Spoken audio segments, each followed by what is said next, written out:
viewers, welcome back to Reads with Room B, with me, Room B, and Rachel. And today we are continuing our read Emma by Jane Austen, and we are on chapter 2. Weston was a native of Highbury, and born of a respectable family for which the last 2 or 3 generations had been raising into gentility and property. He had received a good education, but on succeeding early in life on to a small independence, which had become indisposed for any more homely pursuits in which his brothers were engaged, and had a satisfied and active, cheerful mind and social temper by entering into the militia of his county even, and then embodied. Captain Weston was a general favourite, and when the chances of his military life had introduced him to Miss Churchill, of a great Yorkshire family, and Miss Churchill fell in love with him, nobody was surprised, except her brother and his wife, who had never seen him, and who were full of pride and importance, which the connection would offend. Miss Churchill, however, being of age, with full command of her fortune, and though her fortune bore no proportion to the family estate, was not to be dissuaded from the marriage, and it took place to the infinite mortification of Mr. and Mrs. Churchill, who threw her off with due decorum.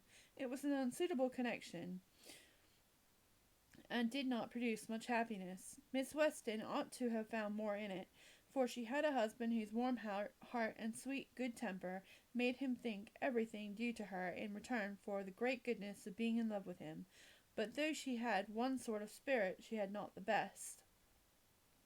She had resolution enough to pursue her own will in spite of her brother, but not enough to refrain from unreasonable regrets at her brother's unreasonable rage and anger, nor from missing the luxuries of her former home. They lived beyond their income, but it was still nothing in comparison of Enscombe, and she did not cease to love her husband, but wanted at once to be the wife of Captain Weston and Miss Churchill of Enscombe. Captain Weston, who had been considered, especially by the Churchills, as making such an amazing match, was proved to have made much the worse of the bargain, for when his wife died, after a 3 years' marriage, he was a rather poorer man than at first, and with a child to maintain.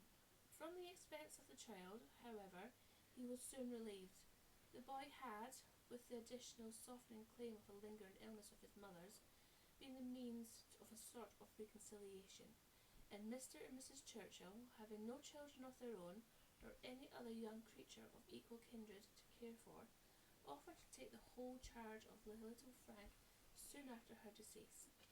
Some scruples and some reluctance the widow or father may be supposed to have felt, but as they were overcome by other considerations, the child was given up to the care and the wealth of the Churchills, and he had only his own comfort to seek, and his own situations to improve as he could. A complete change of life became desirable. He quitted the militia and engaged in trade, having brothers already established in a good way in London, which afforded him a favourable opening.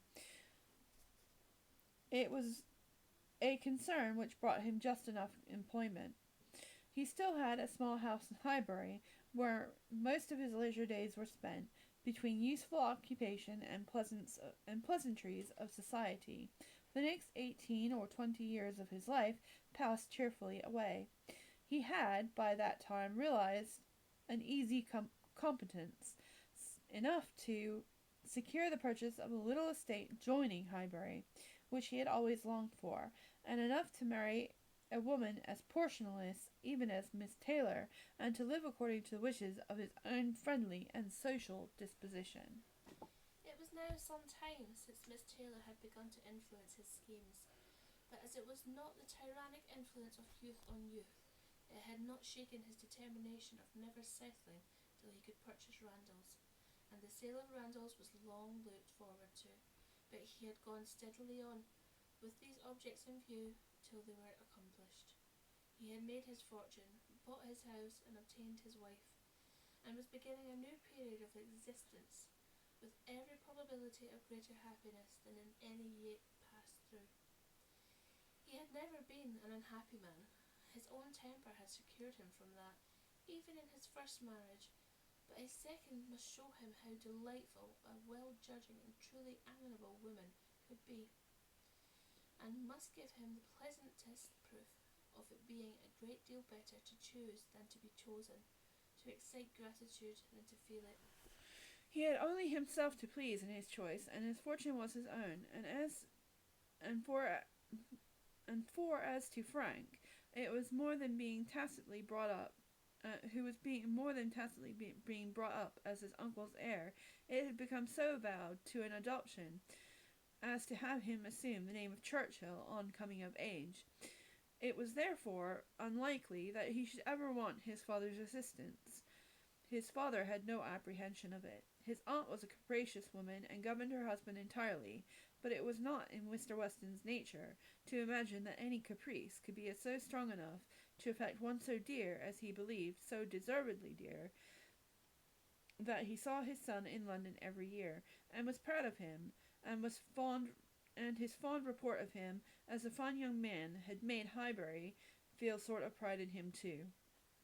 He was looked on as sufficiently belonging to the place as to make his merits and prospects a kind of common concern. Mr. Frank Churchill was one of the boasts of Highbury, and a lively curiosity to see him prevailed, though the compliment was so little returned that he had never been there in his life. His coming to visit his father had been often talked of, but never achieved. Now upon his father's marriage, it was generally proposed that, as most proper attention, the visit should take place. There was not a dissonant voice on the subject, either when Mrs. Perry drank tea with Mrs. and Mrs. Bates, or when Mrs. and Mrs. Bates returned the visit. Now was the time for Frank Churchill to come among them, and the hope was strengthened when it was understood that he had written to his new mother on the occasion. For a few days, every morning visit in Highbury included some mention of the handsome letter Miss Weston had received. I suppose you have heard of the handsome letter Mr. Frank Churchill has written to Mrs. Weston? I understand that it was a very handsome letter indeed. Mr. Woodhouse told me of it. Mr. Woodhouse saw the letter, and he says he never saw a handsomer letter in all his life. It was, indeed, a highly prized letter. Mrs. Weston had, of course, formed a very favourable idea of the young man, and such a pleasing attention was an irresistible proof of his great good sense, and a most welcome addition to every source and every expression of congratulation which her marriage had already secured. She felt herself a most fortunate woman, and she had lived long enough to know how fortunate she might be thought, where the only regret was for a partial separation from friends whose friendship for her had never cooled, and could ill bear to part with her. She knew at times she must be missed, and could not think without pain of Emma's losing a single pleasure, or suffering an hour's displeasure from want of her companionableness. But dear Emma was no feeble character, and she was more equal to her situation than most girls would have been, and had the sense and energy and spirits that might be hoped would bear her well and happily through its little difficulties and prevariations. And then there was such comfort in the very easy distance of Randalls from Hartfield, so convenient for a solitary female walking, in Mr. Weston's disposition and circumstance, which would make the approaching season no hindrance to their spending half the evenings in the week together. Her situation was altogether the subject of hours of gratitude to Mrs. Weston, and of moments only of regret, and her satisfaction, her more than satisfaction, her cheerful enjoyment, was so apparent that Emma, well as she knew her father, was sometimes taken by surprise at his being still able to pity poor Miss Taylor, when they left her at Randalls in the centre of every domestic comfort, or saw her go away in the evening attended by her pleasant husband to a carriage of her own. But never did she go without Mr. Woodhouse's giving a gentle sigh and saying, "Ah, poor Miss Taylor, she would be very glad to stay." There was no recovering Miss Taylor, nor much likelihood of ceasing to pity her, but a few weeks brought some alleviation to Mr. Woodhouse. The compliments of his neighbours were over. He was no longer teased by being wished joy or so sorrowful an event, and the wedding cake, which had been a great distress to him, was all eaten up. His own stomach could bear nothing rich, and he could never believe other people to be different from himself.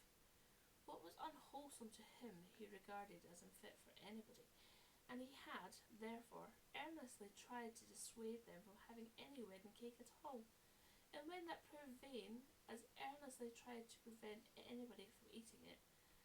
He had been at the pains of consulting Mr. Perry, the apothecary, on this subject.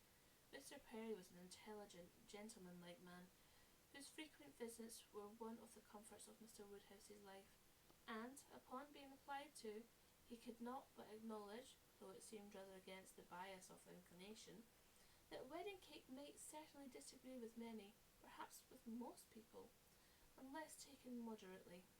With such an opinion, in confirmation of his own, Mr. Woodhouse hoped to influence every visitor of the newly married pair, but still the cake was eaten, and there was no rest for the benevolent nerves till it was all gone.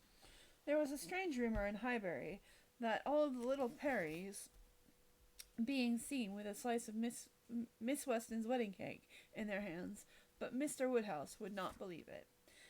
And here is a picture of the Perrys with wedding cake. I personally think cake is awesome. So we don't agree with Mr. Woodhouse. And that brings us to the end of this week's chapter. Thank you very much, and we'll see you next time. Bye for now. Keep reading. Stay excellent.